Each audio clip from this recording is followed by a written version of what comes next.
출애굽기 7장 1절에서 6절까지의 말씀입니다. 구약성경 두 번째 책 출애굽기 7장 1절에서 6절까지의 말씀을 우리가 한 목소리로 같이 읽도록 하겠습니다. 같이 읽습니다. 여호와께서 모세에게 이르시되 볼지어다 내가 너를 바로에게 신같이 되게 하였은즉 내 형 아론은 내 대언자가 되리니 내가 내게 명령한 바를 너는 내 형 아론에게 말하고 그는 바로에게 말하여 그에게 이스라엘 자손을 그 땅에서 내보내게 할지니라. 내가 바로의 마음을 완악하게 하고 내 표징과 내 이적을 애굽 땅에서 많이 행할 것이나 바로가 너희의 말을 듣지 아니할 터인즉 내가 내 손을 애굽에 뻗쳐 여러 큰 심판을 내리고 내 군대 내 백성 이스라엘 자손을 그 땅에서 인도하여 낼지라. 내가 내 손을 애굽 위에 펴서 이스라엘 자손을 그 땅에서 인도하여 낼 때에야 애굽 사람이 나를 여호와인 줄 알리라 하시매 모세와 아론이 여호와께서 자기들에게 명령하신 대로 행하였더라. 아멘.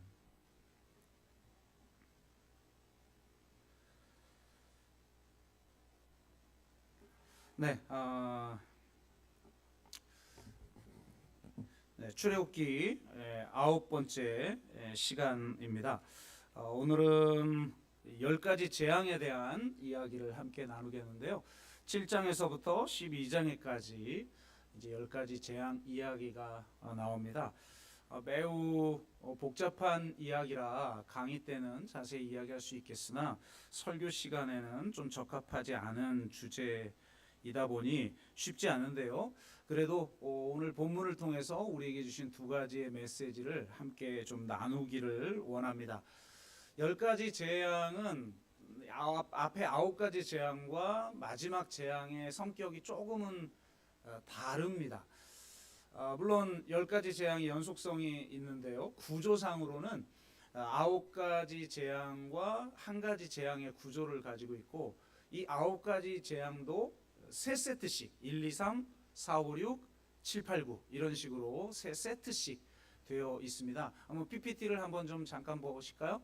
네, 설명할 시간은 없어요. 제가 일부러 이제 나중에 동영상을 다시 보시면 여러분이 이렇게 구조가 되어 있구나라고 하는 걸 알 수 있도록 도표를 좀 만들어 봤는데요. 정확하죠?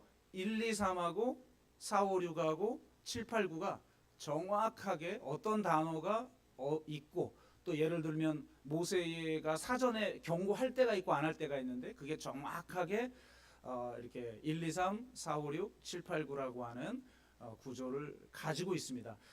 막 쓴 것 같지만 이런 정확한 구조를 분명하게 가지고 쓴 것이기 때문에 1, 2, 3, 4, 5, 6, 7, 8, 9라고 하는 이 9개의 재앙이 한 세트로 3개의 세트로 구조화되어 있고 마지막 이제 10가지 재앙은 6월절 이야기와 함께 되어 있기 때문에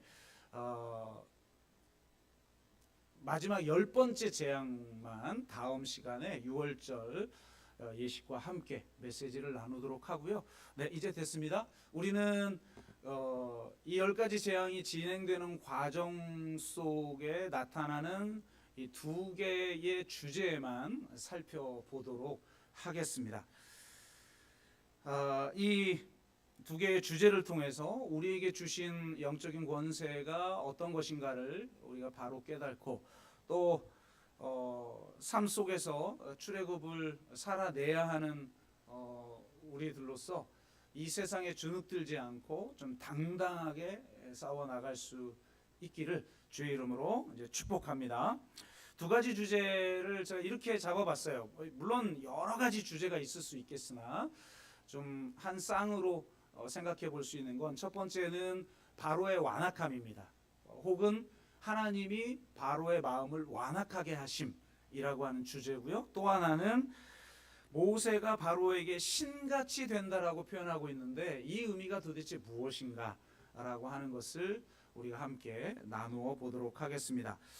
일부 예배 해보니까 앞에 주제가 조금 길어져서 조금 좀 압축시켜서 해야 될 것 같습니다. 바로는 10가지 재앙이 진행되는 동안에 계속 완악해져요. 혹은 완강해져요. 재앙의 강도가 점점 강해지죠. 10가지부터 첫 번째부터 10번째 재앙까지 정말 재앙의 강도가 점점 강해지는데, 그렇게 강하게 하지 않으면 바로가 하나도 양보하지 않는 이런 완악한 모습을 봅니다. 혹은 양보를 했다가도 재앙이 거두어지면 다시 원위치 되는 이런 모습을 반복해서 보이고 있는데요. 이 과정도 우리에게 주는 교훈이 여러 가지가 있어요. 굉장히 강하게 재앙이 내리지만 더 완악해지는 모습을 보게 되는데, 처음에는 우리가 광야로 가서 제사를 드려야 되겠습니다.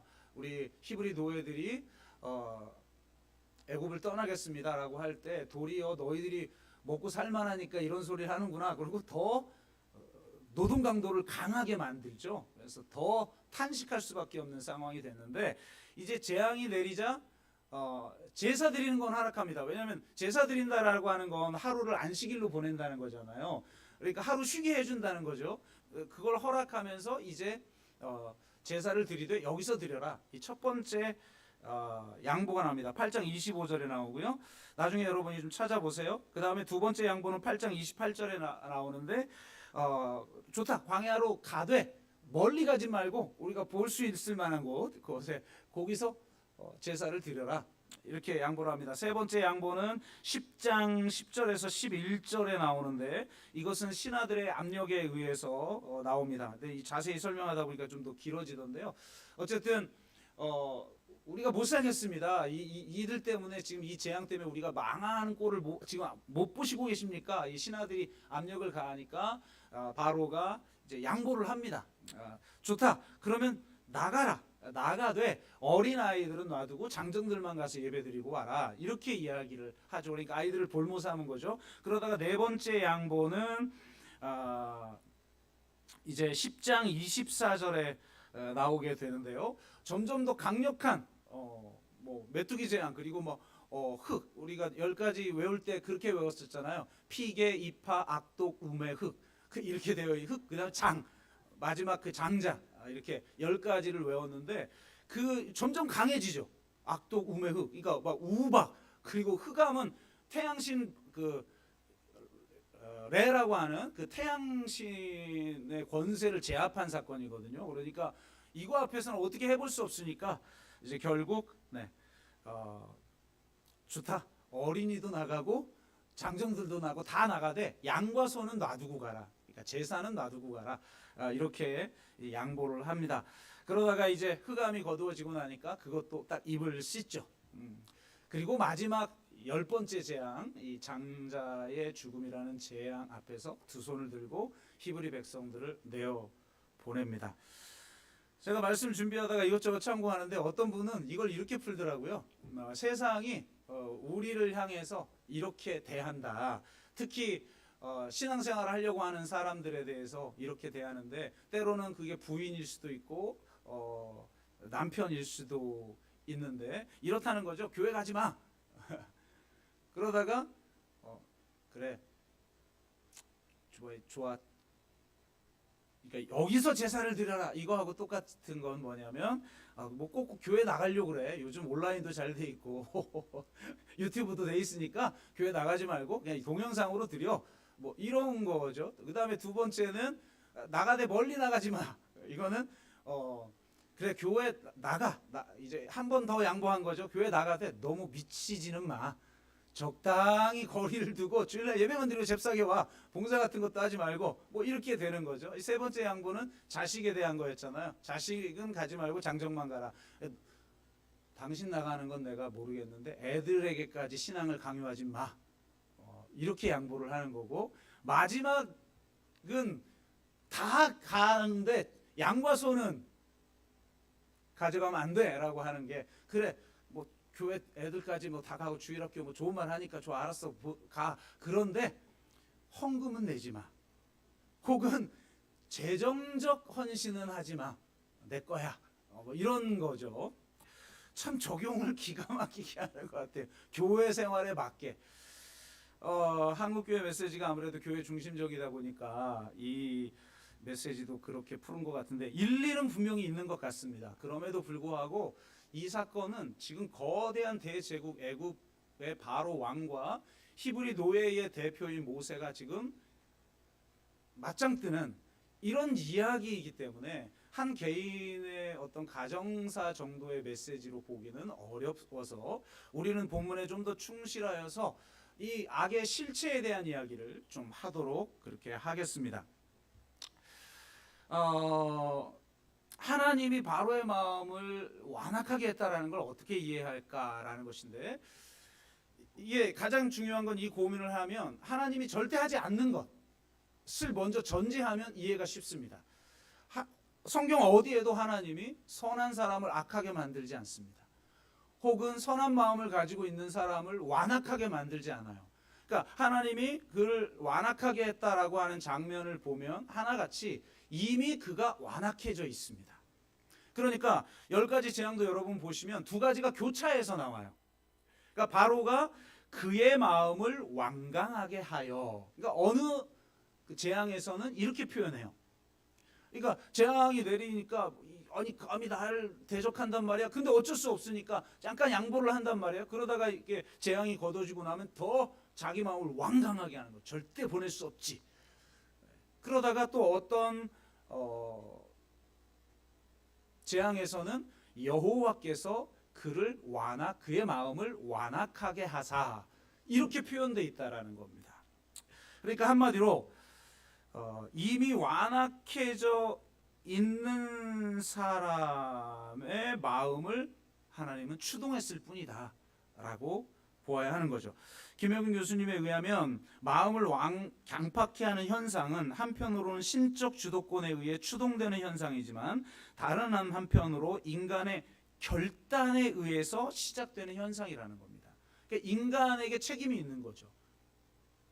하나님의 강팍하게 하시는 사역은 인간의 그릇된 결단을 완성하는 혹은 촉진하는 2차적 단계라고 할 수가 있겠어요.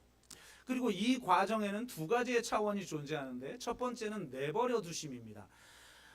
로마서 1장 28절에 보면 이렇게 되어 있죠. 또한 그들이 마음에 하나님 두기를 싫어하며, 그러니까 하나님이 싫어하게 만든 게 아니라 본인들이 싫어하는 거죠. 하나님께서 그들을 그 상실한 마음대로 내버려 두사, 이 신학적으로 이걸 육이라고, 신적 육이라고 그러는데 내버려 두는 거예요. 그러니까 이게 심판인 거죠. 내버려 두는 게. 왜냐하면 하나님이 은혜에 개입을 하지 않으면 우리가 구원받은 백성으로 선하게 살아갈 수 없는데, 그것을 하지 않아 버리는 것 자체가 심판인 거죠. 그래서 이렇게 내어버려 두사 합당하지 못한 일을 하게 하셨다. 그러니까 하나님이 그 일을 하게끔 막 강제한 게 아니라 그가 하고자 하는 것을 내버려 두심, 유기함, 이렇게 이야기할 수가 있는 것입니다. 그리고 또 하나는 죄의 기능 자체가 우리를 완악하게 만드는 것이에요. 그러니까 히브리서 3장 13절을 보면 오직 오늘이라 일컫는 동안에 매일 피차 권면하여 너희 중에 누구든지 죄의 유혹으로 완고하게 되지 않도록 하라. 그러니까 죄의 유혹에 넘어가면 우리 마음이 완고해지고 완강해지고 완악해진다라는 겁니다. 그러니까 인간이 마음으로 완악해지기로 선택하고 죄를 지어요. 죄의 유혹에 넘어가요. 그럼 그 죄를 지은 행위가, 그 죄가 결국 나에게 영향을 끼쳐서 나를 더욱 완악하게 만드는 이런 메커니즘이 작동한다라는 거죠. 그 메커니즘이 작동하도록 내버려 두심이 하나님의 심판인 거죠. 그런데 여하튼 신약은 이렇게 해석을 합니다. 그런데 구약을 보면 이거보다는 조금 강도가 센 것 같아요. 분명히 그 완악해짐을 스스로 선택하지만 하나님이 개입하여서 그것을 더 완강하게 함으로 결국 악을 심판 아래 두는 그런 경향성이 구약에는 나타나고 있어요. 한마디로 하나님의 도덕성과 절대 주권이 충돌하는 것처럼 보이는 대목에서 구약은 항상 하나님의 절대 주권에 우선성을 둔다는 거죠. 그래서 이게 정말 선한 하나님이 이럴 수도 있는가? 물론 악을 행하는 건 아니에요. 근데 악을 심판하는 과정, 예를 들면 뭐 가나안을 정복한다든지 이럴 때 우리는 지금 현대 윤리적인 감각으로는 받아들이기 굉장히 어렵죠. 그럴 때 좀 하나님의 절대 주권에 우선성을 두는 경향이 구약에는 분명히 나타난다라고 하는 것이에요. 그래서 지금 바로가 스스로 완악해지기로 결단하고 그의 마음을 완강하게 하였지만 하나님도 그것을 더 촉진하는 어떤 개입이 있었던 것으로 분명히 보인다는 것은 부인할 수 없다는 것입니다. 그러면 이 바로의 완악함을 우리는 어떻게 이해하는가? 우리는 자꾸 아까 이 거대한 대제국 애굽에서 히브리 노예가 탈출하는 역사상 있었던 엄청난 사건에 대한 이야기를 교회에 나가는 것에 대해서 하나씩 양보하는 것으로 적용하는 것처럼 이것을 한 개인의 마음의 문제로 우리는 여기는 경향성들이 굉장히 크죠. 하지만 이것은 곧 악의 정체성이 무엇인지를 보여준다는 것으로 이해를 해야 됩니다.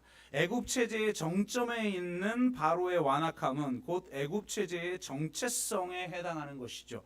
성경 전체를 통틀어 파라오 제국은 하나님 나라에 대항하는 항구적인 악의 세력을 상징하는 거예요. 그러니까 하나님 나라를 하나님이 역사상 이루시려고 하는데 그것과 싸우는 악의 세력이 있다라는 거예요. 그거를 우리는 보통 애굽이라고 이야기를 하고 조금 신약에 가까워질 땐 그걸 바벨론이라고 표현을 하고 있고 묵시문학에서는 그걸 짐승의 나라, 음녀의 나라라고 표현을 하고 있다는 거예요. 자, 애굽은 굴욕적 압박과 지독한 착취의 포갑적 지배 세력을 상징한다라는 겁니다. 그래서 그 애굽의 이면에 있는 그 악의 실체를 볼 수 있어야 한다라는 거예요. 동양 종교의 장점과 단점이 있는데 장점은 제가 그 탈성장 교회에서 서구 신학의 한계를 극복하게 해주는 이 사고 방식이 있다. 이건 동양적 사고 방식만이 주는 유익이라고 할 수가 있는데 이제 그 사고 방식을 우리가 좀 수용을 해야 한다. 이런 이야기를 했죠. 그러나 단점이 있어요. 그 단점이라는 게 뭐냐면 동양식 그 종교들은 대부분 이 악의 실제성을 좀 흐릿하게 만드는 경향이 있습니다. 뭐 예를 들면 악은 혹은 마야다, 환상이다, 뭐 이렇게 이야기를 하곤 하죠. 그러니까 악의 실제성에 대한 예민한 자각이 결여된 종교의 특징은 역사 변혁의 에너지를 공급하지 못한다는 약점을 가지고 있습니다. 사실 서구 개신교 신학 계열도 마찬가지죠. 인간의 개인의 죄에 대한 것은 예민해요. 그래서 오라 나는 공고한 자로다 이 사망의 몸에서 누가 나를 건져내랴라고 하는 내가 원하는 건 선이지만 나를 내 안에 또 다른 법이 있어서 나를 그 죄를 지는 것으로 계속 사로잡는 어떤 힘, 그 육의 힘. 우리가 경건을 추구한다는 건 이 내면에 있는 내 존재에 있는 이 죄의 문제와 싸우는 걸 의미하잖아요. 그런데 이걸 넘어서서 이 역사 속에 있는 제국이나 나라나 이 사회 속에 있는 악의 실체성은 에 대한 사고, 이런 사고 방식은 우리 개신교회는 굉장히 약하다. 그래서 내가 어찌할 수 없는 이 죄의 문제를 해결하시는 예수님, 그것도 해결은 내 존재를 바꾸는 게 아니에요. 우리는 이 죄에 무기력해. 어쩔 수 없이 죄에 굴복할 수밖에 없어요. 그러니까 하나님이 하실 수 있는 방법은 결국 죄를 용서해 주는 방법이죠. 그래서 십자가를 통해서 우리 죄책을 용서해 주지만 우리 존재가 바뀌진 않아요. 이런 복음을 개신교는 믿고 있죠. 그리고 무엇보다도 문제는 이 역사 속에 있는 악의 실제성에 대한 사고를 잘 하지 못하게 만들어요. 특히 현대인들은 이제 거대 서사나 정사와 권세 혹은 뭐 역사 이런 거에 관심이 거의 없죠. 네. 이번에 정선희 작가가 오셔서 북토크를 하시는데 그런 조언을 했죠. 역사를 공부하셔야 된다. 왜냐하면 상식의 중간지대를 우리가 만들어내려면 이 역사 속에서 대립하고 있는 두 이 갈등을 넘어서는 역사적 관점을 가지지 않으면 그걸 해결할 수가 있잖아요. 그래서 그런 새로운 관점들을 많이 이번에 좀 제시를 하셨는데, 그게 옳고 그르고를 떠나서 그런 관점을 가질 수 있는 시각이 있어야 되는데 사실 점점 그게 어렵죠. 내 먹기 살기도 바쁘고 유튜브 볼 시간은 있어도 우리가 역사책을 읽을 시간은 없잖아요. 그러다 보니까 저는 기독교조차도 사실은 점점 동양 종교화되고 있다. 개인적으로 이렇게 생각을 합니다. 기독교의 독특성은 사라져버리고 기독교조차 사실은 동양 종교적 그런 특성을 으로 이렇게 변해버린 것 같아요. 그래서 결국 개인의 문제, 개인의 내면의 문제, 개인의 영혼의 문제라고 하는 것들만 사고할 수 있도록 만들고, 이 역사 속에 있는 이 악의 실체성, 이 부분은 예민하게 자각하지 못하죠. 그러다 보니까 역사 변혁적 대안을 고민하지는 않게 된다는 거예요. 그러니까 시대가 저는 점점 그렇게 되어가고 있고, 그렇기 때문에 기독교도 제가 볼 땐 어려운 시기를 살아가고 있다라고 말을 할 수가 있습니다. 역사의식이 없는 내면적 종교로 바뀌고 있는 그런 모습 속에서 우리는 어떻게 성경의 본래의 정신을 회복할 것인가, 이거를 이제 분투하는 저는 시기라고 생각해요. 앞으로 10년, 20년은 기간은. 그런데 바로 이 악의 특징 중에 왜 이 10가지 재앙 속에서 계속 반복적으로 바로의 완악함을 이야기할까? 그것은 바로 이 악의 가장 중요한 특징이 완악함이라는 거예요. 여러분, 굉장히 악은 지혜로운 것처럼 보여도 매우 어리석어요. 완고해요. 유연성이 없어요. 저도 어쩔 때 보면 반대편에서 저 정도로 문제 제기를 하고 있으면 뭔가 조금 바뀔 수 있을 텐데 어떻게 저렇게 안 바뀌지? 이런 걸 보잖아요. 근데 악이라는 건 완고하구나. 그래서 이 완고함이 스스로를 파멸하게 만드는 거죠. 그러니까 미국 역사가 찰스 비어드의 통찰에 의하면 악은 자기 파괴적인 요소를 가지고 있어요. 악은 이미 그 속에 파멸의 기운을 배태하고 있죠. 파라오 체제는 그 자체 안에 강팍하게 됨이라는 치명적 약점을 가지고 있는, 그래서 그 한계 안에서 제한적으로 활동하는 악의 구현체다, 이렇게 얘기를 할 수가 있겠습니다. 하나님 나라 백성들에게 도덕적 신앙적 감수성을 불러일으켜 하나님 나라라는 대한 공동체를 건설하도록 사명감을 고취시키는 악역을 수행하는 필멸할 제국에 불과한 것이다. 물론 지금 강력하죠. 히브리 백성이 막 못 살겠다고 고통스러워서 하나님 앞에 탄식하도록 만들죠.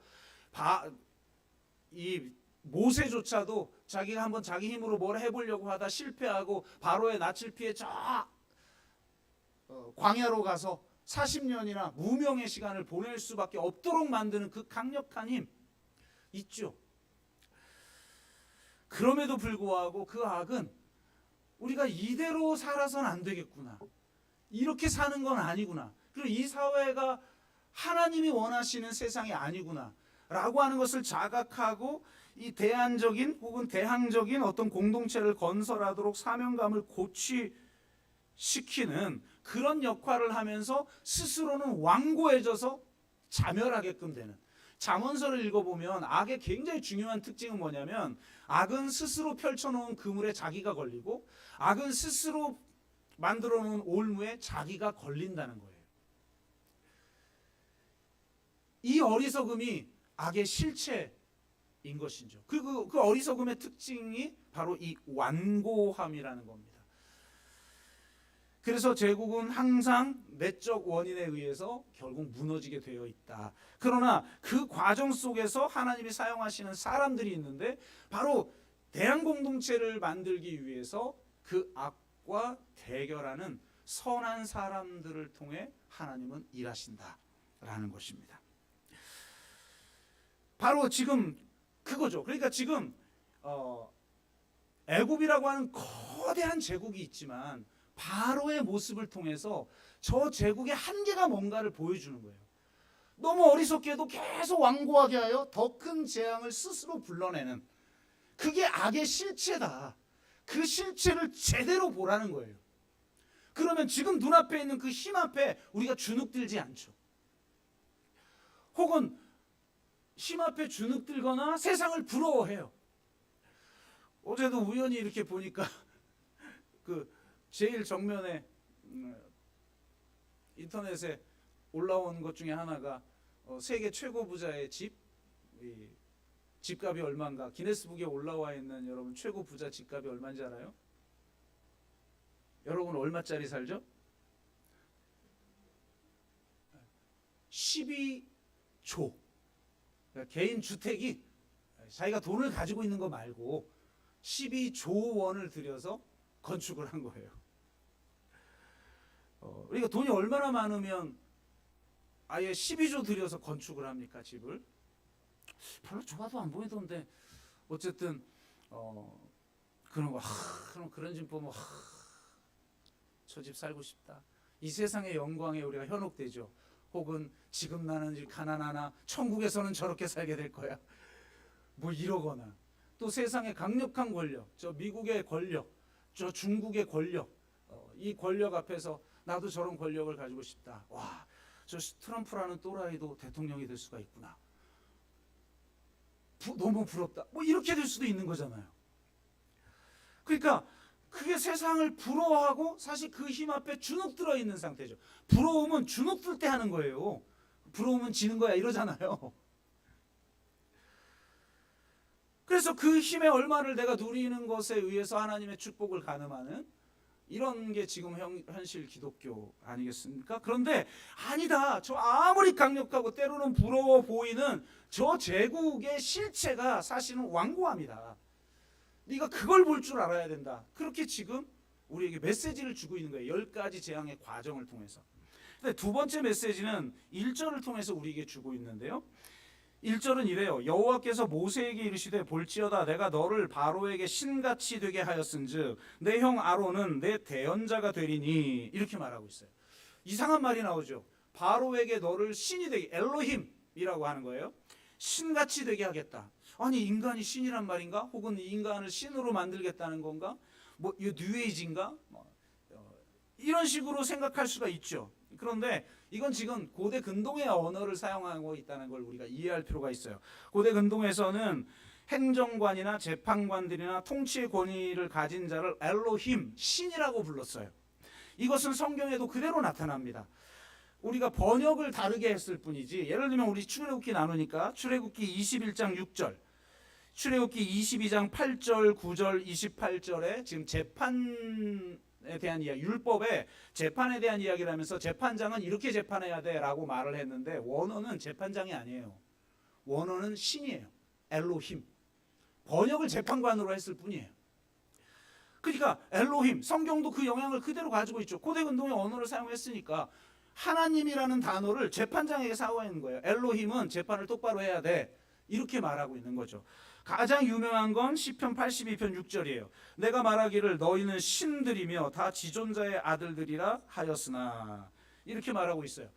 와, 신들, 그러니까 엘로힘들이라는 거죠. 그리고 1절에 보면 신들의 모임에서 하나님이 막 화를 내고 있는 장면이 나와요. 시에. 왜 그러느냐? 이 신들이 재판관들이에요. 이 재판관들이 불공평한 재판을 하고 있다는 거예요. 그러니까 항상 악이 판을 칠 때 이 사법이 왜곡되거든요. 그러니까 불공평한 재판을 네가 하고 있다. 그러면서 물론 지금 이 시대는 삼권이 분립되지 않은 상태이기 때문에 대체로 재판장이 왕이죠. 그래서 솔로몬도 재판을 잘할 수 있는 지혜를 달라고 요구를 하잖아요.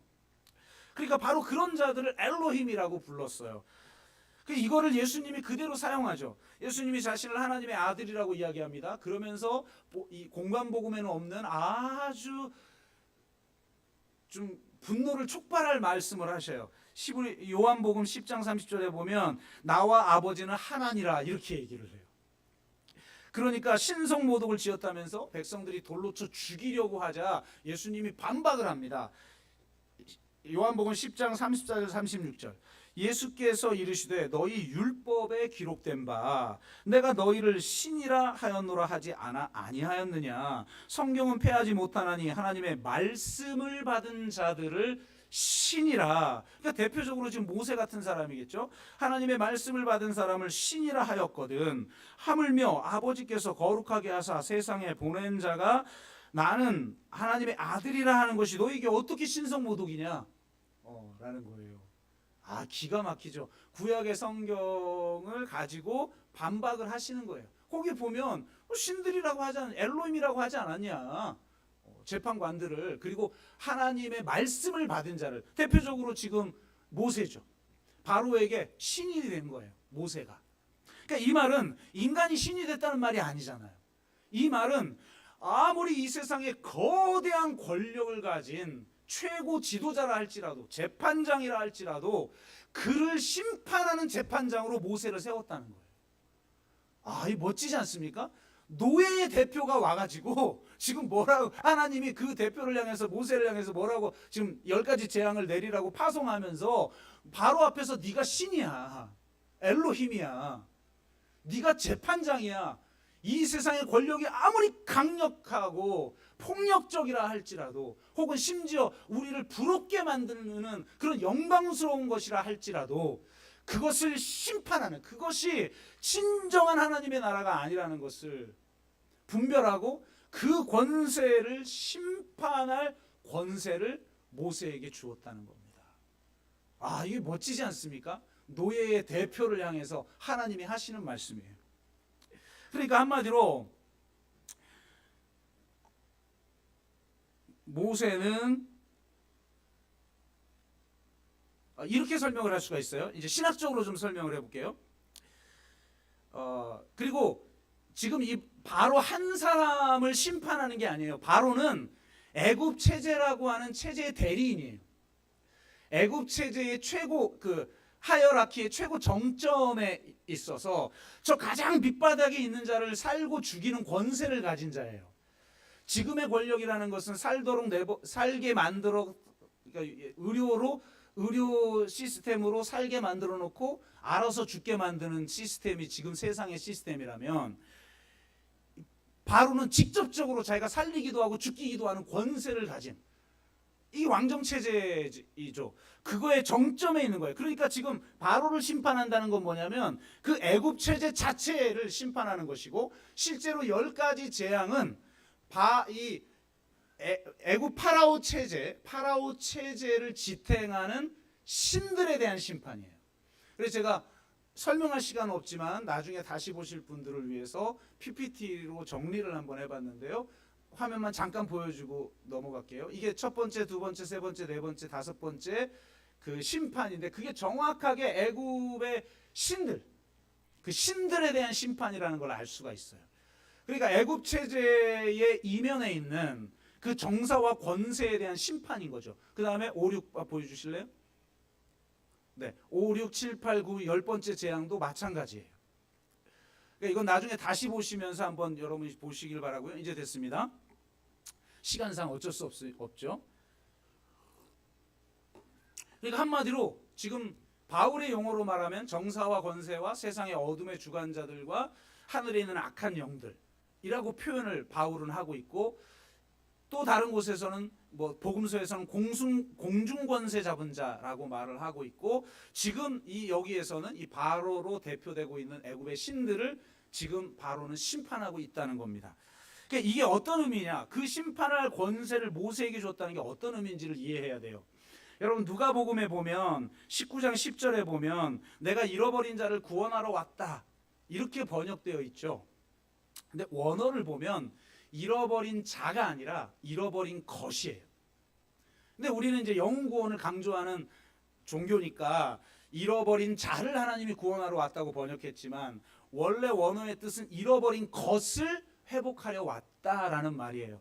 그럼 도대체 뭘 잃어버렸는가? 그거를 보여주는 것이 누가복음 19장 10절은 잃어버린 것을 회복하러 왔다라고 말씀하신 거고, 누가복음 4장에 보면 예수님이 사단을 시험할 때 마태가 사용하지 않는 독특한 용어를 하나 사용해요. 세상 권세를, 영광스러움을 다 보여주고 나서 이렇게 말합니다. 4장 6절, 이르되 이 모든 권위와 그 영광을 내가 네게 주리라. 이게 중요합니다. 넘겨준 것으로. 그러니까 나에게 누가 줬다는 거예요. 넘겨준 것으로 내가 원하는 자에게 이걸 다시 주겠다. 그러면 지금 이 세상의 영광스러움을 다스리는 것처럼 보이는 그 통치권, 공중권세 잡은 자의 그 권위가 원래 사단이 가지고 있던 게 아니라 누가 넘겨준 거라는 거 아니에요. 그럼 도대체 누가 넘겼을까요? 바로 아담이 넘긴 거죠. 하나님은 아담을 하나님의 형상대로 지음받았다고 창조했다고 되는데 그 하나님의 형상의 가장 중요한 의미가 뭐라고 그랬어요? 왕적 통치권. 이 세상을 하나님의 성품대로 낮아져서 섬기는 하나님의 왕적 통치권. 그 통치권을 아담에게 주었는데 아담이 죄를 범함으로 말미암아 그 통치권이 지금 사단에게 넘어간 거예요. 기가 막히죠. 그런데 그렇다면 지금 모세에는 사단에게 넘어간 그 통치권을 심판하는 권세를 다시 받은 거죠. 그러니까 모세는 새로운 아담인 거예요. 모세를 통해 이스라엘을 애굽에서 해방하여 가나안의 새로운 에덴 동산을 건설하려는 것이 하나님의 목적이죠. 이 목적은 역사상 1차적으로는 모세에 의해서 성취되지만 궁극적으로는 예수 그리스도에 의해서 성취됩니다. 예수 그리스도께서 십자가에서 죽으시고 부활하심으로 그 사단의 통치권을 근본적으로 그 사단의 권세를 깨트리고 그 통치권을 회수해 옵니다. 그래서 마태복음 28장 18절에 이렇게 말하죠. 예수께서 나와 말씀하여 이르시되 하늘과 땅의 모든 권세를 내게 주셨으니. 아멘. 그래서 이 아담이 빼앗긴, 그래서 사단이 가지고 있던 권세를 십자가와 부활을 통해서 사단의 권세를 깨트리고 그 통치권을 회수하여 다시 새로운 백성에게, 새로운 하나님의 백성에게, 그리스도 안에서 새로운 피조물이 된 백성에게 다시 선물로 주셨다는 거예요. 그러니까 이 엄청난 통치권을 다시 받은, 사단의 권세를 이기시고 주신 통치권이기 때문에 다시는 빼앗길 수 없는 그 통치권, 그 통치권을 받았기 때문에 현실 속에서는 여러분 핍박도 받죠. 왜? 현실적 권력은 분명히 그걸 무시할 수 없어요. 사단의 힘, 이 짐승의 나라의 힘, 거대한 제국의 힘, 거기서 핍박을 당하죠. 어떤 사람은 순교도 당해요. 어떤 사람은 뭐 이번 주 수요일 날도 나눴지만 막 결국은 고향을 버리고 다 피신하고 도망갈 수밖에 없는 그런 강력한 박해도 있지요. 그런데 그들에게는 그 도망가는 과정 속에 그것도 사명의 길임을 깨닫고 그 속에서 기쁨을 누리고 그 속에서도 자기를 핍박하는 자 앞에서 당당해요. 바울을 보세요. 아그리빠, 그 유명한 아그리빠 대왕 앞에서 뭐라고 합니까? 내가 지금 이렇게 당신이 나를 신문하고 내가 죄인으로 서 있는 요 모양새 빼고는 당신이 다 나를 본받기를 원한다고. 아니 세상 권력 가지고 트럼프가 제 앞에 오면 제가 뭐라고 그러겠어요? 정신 똑바로 차려. 시진핑이 나 제 앞에 오면 뭐라고 그러겠어요? 김정은이 오면 뭐라고 그러겠어요? 정신 똑바로 좀 차려. 라고 말할 수 있는 당당함이 우리 안에 있다는 거예요. 그게 하늘과 땅의 권세, 이 세상의 나라와는 전혀 다른 오직 십자가를 통해 계시된 그 하나님의 성품과 그 하나님의 나라, 하나님의 가치와 질서, 그거를 우리가 십자가의 사랑을 통해 우리가 경험한 사람들이라는 거예요. 그러니까 당당하죠. 이 권세를 가지고 모세가 지금 싸우는 거예요. 애굽과. 신약만큼 온전하진 않지만. 저는 이게 그래서 굉장히 우리에게 회복시키는 이 통치권이 굉장히 중요하다고 봐요. 권세와 능력의 차이를 이해해야 한다고 제가 말씀을 드렸죠. 능력은 무엇을 이룰 수 있는 힘과 기술을 의미하죠. 그러나 권세는 그 능력을 제어하고 다스릴 수 있는 권한이에요. 능력이 일을 하지만 그 능력을 통제하는 것은 권세인 거죠. 예를 들면 여자 경찰이, 제가 전에 한번 예화로 들었죠. 여자 경찰이 터프한 트럭 운전수에게 스톱 명령을 내리면 선다는 거예요. 그게 뭐냐면 권세인 거죠. 그러니까 이런 권세가 우리에게 주어졌다는 겁니다. 그렇기 때문에 그 큰 박해 앞에서도 당당할 수 있었어요. 그리스도인은. 제가 이 권세를 깨닫게 된 계기가 바로 군목 시절이었어요. 잘 나오던 집사님이 주의를 2번 빠졌어요. 그래서 이거 안 되겠는데? 처음 빠진 거는 동생 장례식 때문에 장례식을 치러야 된다고 해서 빠졌는데 그 다음 주도 안 나와서 이거 무슨 일이지? 라고 생각하는데 그분이 먼저 찾아왔어요. 얼굴이 사색이 돼서 찾아온 거예요. 처음엔 그냥 동생 장례식이 있어서 시골에 간다고 하는 말만 했었는데 알고 보니까 이제 솔직하게 얘기하는 거죠. 동생이 사실은 자살을 했는데 장례식 다녀오고 나서 계속 집에 동생 귀신이 나타난다는 거예요. 아주 잠을 잘 수가 너무 무서워서 잠을 잘 수가 없는 거예요. 죽었는데 동생이 계속 저에게 나타나. 그럼 여러분도 무서워서 잠을 잘 못 자겠죠. 그러면서 2주 가까이 이제 잠을 못 자고 얼굴이 완전히 사색이 돼서 온 거예요. 그러면서 하는 말이 원래는 제가 군산에서 군목을 했던 시절이었으니까 그 군산에 용한 사람들이 좀 있대요. 표현이 되게 그러더라고. 그러니까 그 군산의 기도원에 좀 이게 귀신 잘 쫓는 그런 목사님이 좀 계신가 봐요. 그래서 용한 목사한테 가려고 그랬는데 남편이 막았대요. 이 남편이 준사신데 저를 굉장히 좋아했던 분이세요. 그런데 이렇게 똑같은 제가 언어 플레이를 그대로 전하면 그 남편이 아내한테 그렇게 얘기를 했다는 거예요. 여보, 우리 목사님 능력이 얼마나 많으신 분이냐. 그러니까 그 용한 목사 찾아가지 말고 우리 목사님 찾아가자. 표현이 진짜 그럴싸했어요. 우리 약국에 약이 있는데 왜 남의 약국에서 약을 사 먹으려고 하느냐. 그렇게 표현을 했다는 거예요. 근데 저는 그런 거 하나도 모르는 사람이거든요. 그런 사람이 그 얘기를 하니까 내 속으로 남의 약국에서 사 먹어도 되는데 낳기만 하면 되지 내 약국 네 약국이 무슨 필요가 있어요. 왜 굳이 나한테 와. 난 이거 진짜 전혀 모르는 세계인데. 그래서 그런데 또 찾아왔는데 목사가 자존심이 있지. 저 못하니까 그 용한 목사 찾아가세요. 이렇게 말은 못하잖아요. 그래서 어쩔 수 없이 세게 기도를 했는데 아무 역사도 일어나지도 않고 또 그분이 갑자기 목사님 집에 계속 나타나니까 무서워서 안 되겠다고 집에 와서 예배를 드려달라는데 이 예배 드려다 나한테 나타나는 거 아니야? 별 생각이 다 들고 근데 예배 드려달라는데 어떻게 해요? 드려야죠. 그래서 하나님 앞에 기도하면서 하나님 이거 무슨 말씀을 가지고 가서 그 예배를 드려야 될까요? 기도하는데 하나님이 몇 개의 성경 구절을 떠오르게 하셨어요. 그래서 그 성경 구절을 가지고 가서 몇 번 예배를 드렸는데 그 성경 구절 중에 저에게 가장 중요했던 성경 구절이 누가복음 10장 19절이에요. 개역 한글로 제가 읽어드릴게요. 내가 너희에게 뱀과 전갈을 밟으며 원수의 모든 능력을 제어할 권세를 주었으니 너희를 해할 자가 결단코 없으리라. 아멘. 저에게 준 구절이 전부 공통된 의미가 하나가 있었어요. 저에게 그때 해할 수 없다 너희를. 하나님이 지키시기 때문에 너희를 해할 수 없다. 이런 내용이었어요. 그러니까 가서 결코 동생 귀신이 그 집사님을 해할 수 없어요. 담대하세요. 그렇게 나도 안 담대해놓고 담대하세요. 이렇게 기도를 목사가 척척 박사잖아요. 그런 척, 있는 척, 강한 척. 그래가지고 그러고 이제 딱 예배를 드리고 왔어요.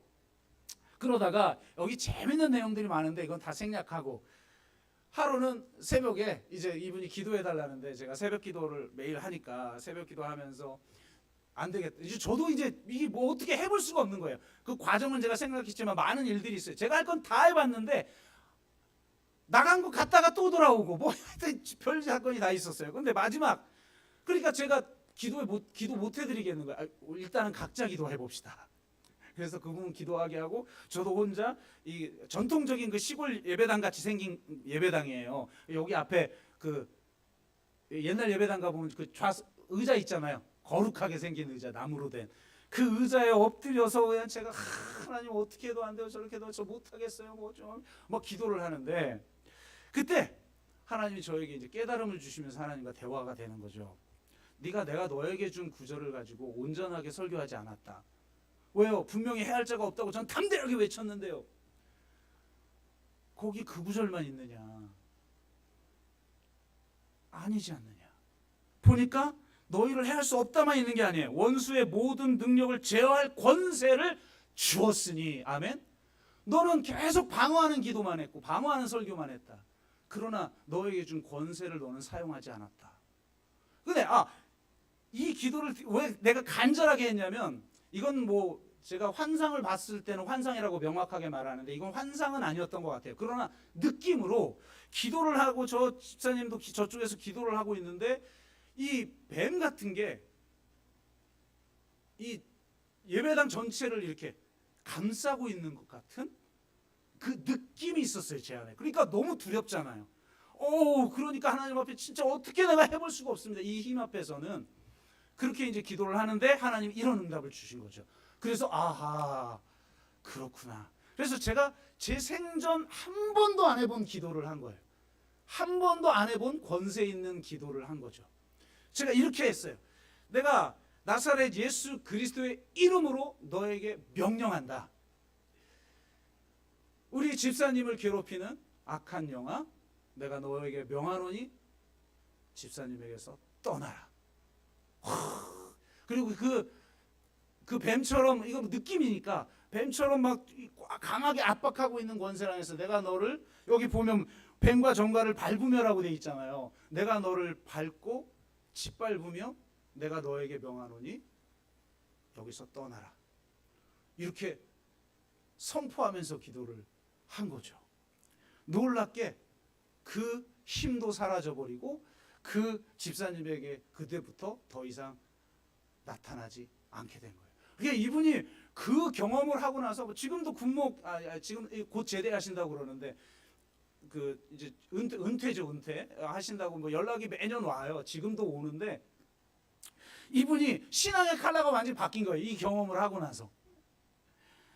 이 경험을 하고 나서 신앙의 컬러가 바뀌니까 뭐야 맨날 그냥 뭐 같이 그땐 지역 모임이죠. 지역 모임을 막 하면서도 찬양을 해도 뭐 악을 골짝 빈들에도 복음 들고 가오리라 막 이런 찬양만 막 하고 그러니까 막 집사님들한테 연락 와요. 목사님 지역 모임을 못 하겠어요. 왜요? 부담돼 죽겠어요. 왜요? 찬양을 해도 꼭 아골골짝 빈들, 자기 나가지 자꾸 아골골짝 빈들에도 복음 들고 가오리다 막 그러면서 찬양만 한다는 거예요. 부담스러워 죽겠어요. 그러니까 그래서 제가 아니 이제 제대로 된 신앙이 됐구만요. 여러분도 그냥 본 받으세요 그냥 하고 제가 끊고 이럴 정도였고, 실제로 저도 그때부터 이 영적 체험을 하게 됐고, 제가 안산동산교회를 가면서 내적 치유 수양회를 맡게 된 계기가 바로 여기서부터 오게 된 거죠. 우리에게 주어진 권세가 있구나. 이것은 단순히 무슨 축사라든지 이런 것만이 아니에요. 세상 힘 만만하지 않아요. 우리도 계속 실패해요. 진짜 좁으면 좁은 길로 나아가요. 이게 승리주의를 제가 말하는 것도 아니에요. 이 세상에서 더 축복을 받아야 되고 고지에 올라가야 되고 성공해야 되고 뭐 승리해야 되는 승리주의를 말하는 게 아니에요. 그리스도인은 십자가를 지고 누구도 가지 않는 좁으면 좁은 길로 가는 사람들이에요. 세상에서 성공하라고 기독교는 결코 말하지 않아요. 그럼에도 불구하고 예수 그리스도가 십자가와 부활을 통해서 사단의 권세를 깨트렸다. 이겼다. 오늘 주보에 보시면 여러분 매 주마다 요절이 하나씩 나오는데, 이것을 너희에게 이르는 것은 너희로 내 안에 평안을 누리게 함이라. 세상에는 너희가 환난을 당하라. 여러분 여전히 권세가 강해서 우리가 환난을 당할 수 있어요. 그러나 담대하라. 내가 세상을 이기었노라. 아멘. 이게 우리 그리스도인의 신앙이에요. 왜 세상에 주눅듭니까? 왜 세상을 부러워합니까? 왜 세상의 성공, 잘나감, 그 명예를 부러워합니까? 우리에게 주신 이 권세가 얼마나 놀랐습니까? 바로 당대 최고의 영광을 가진, 최고의 권세를 가진 바로에게 신이 되는 존재가 모세였어요. 우리는 십자가와 부활을 통해서 예수 그리스도가 회복하신 그 권세를 받은 왕 같은 제사장인 줄로 믿습니다. 그러니 당당하세요. 이 세상의 역사에 있는 그 악의 실체와 대항하여서 대한 공동체를 세우고 이 세상을 하나님의 나라로 바꾸는 하나님의 선교를 감당하는 사람들이구나. 예수 그리스도를 복음으로 증언하는 사람들이구나. 그런 영광이 우리에게 주어졌다라는 것을 반드시 기억하십시오. 그래서 담대하게 영적 싸움을 싸워 나가시고, 현실 속에서 초라하고 좀 부족하고 가진 게 없고 그래도 자꾸 세상의 시각으로 자기를 판단하지 말고, 우리에게 주신 새로운 신분, 우리에게 주신 새로운 권세가 얼마나 놀라운 것인가를 깨닫고, 하나님이 사명지로 보낸 각자의 처소, 각 가정, 직장, 이 교회, 그리고 이 땅, 이 역사 앞에서 정말 당당하게 새로운 대한 공동체를 세워나가는 저와 여러분 되시기를 주의 이름으로 축복합니다. 우리가 한번 같이 찬양하고 기도합시다.